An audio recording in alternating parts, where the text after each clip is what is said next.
A DSCR loan is one of the most influential loan types you can have in your arsenal as an investor. In this video, I'm going to break down everything you need to know about the DSCR loan. My name is Andrew, and I explain mortgages. So the first question you might be asking yourself is, what is a DSCR loan?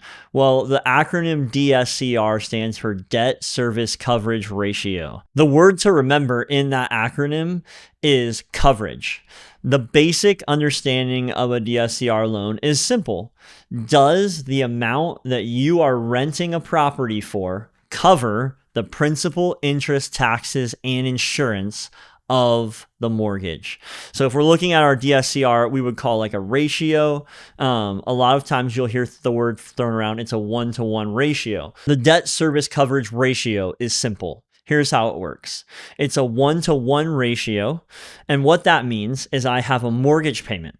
And let's say my mortgage payment is $1,000 a month. I also have a tenant who's renting the house from me, and they are renting for $1,000 a month. Now, I have a 1-to-1 ratio. My debt service is being covered by the renter.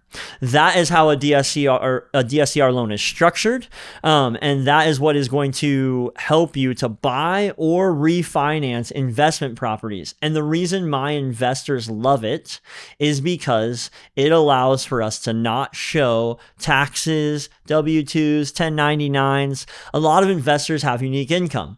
They've got multiple businesses, 10 businesses. They've got, investment properties.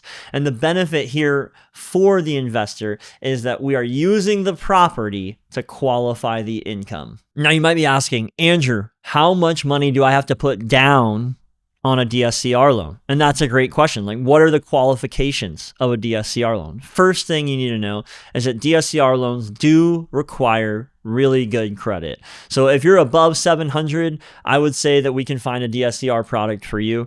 If you're below 700, it's doable, but the rate is really going to suffer on that loan. The second piece is the down payment. On a purchase DSCR loan, 20% is most often the minimum. Very rarely can you get exceptions to that. And then on a refinance, if you're doing a cash out, you can pull up to 75% of the proceeds out of the home with a DSCR cash out refinance. Now, you might also be wondering, Andrew, I've heard about hard money loans. I've heard about conventional loans. Where does this fall into play?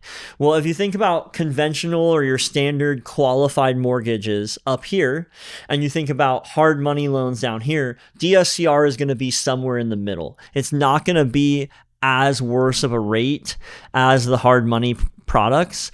It's also not going to be as good of a rate if you can qualify for a conventional investment loan. You're going to want to go that route. But this kind of sits in the gray area between the two. It gives you an option to get a little bit of a better rate than you would with a hard money loan without being all the way as good as a conventional investment. But it is closer, much closer to a conventional investment rate than it is to the hard money side of things. Last thing I'd love to share with you guys is, if you are looking for a better rate, slapping a prepayment penalty on your DSCR loan often will get you a better rate, sometimes a quarter, sometimes a half.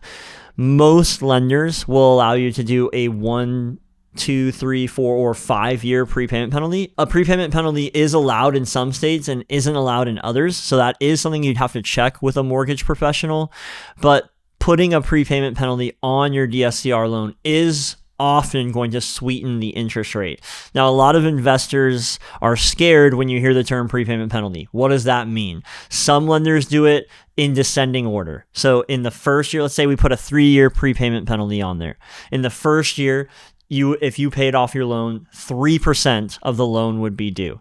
In the second year, 2% would be due. And if you paid it off in the third year, it would be 1% due at the sale of the home. Additionally, some prepayment penalties are fixed. They're fixed in place. So it'll be like a 5% or a 3% of the loan amount, not the overall value of the home, of the loan amount prepayment.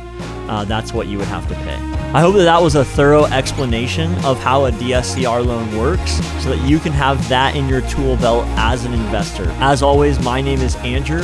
I explain mortgages, and I hope you have a better day than me.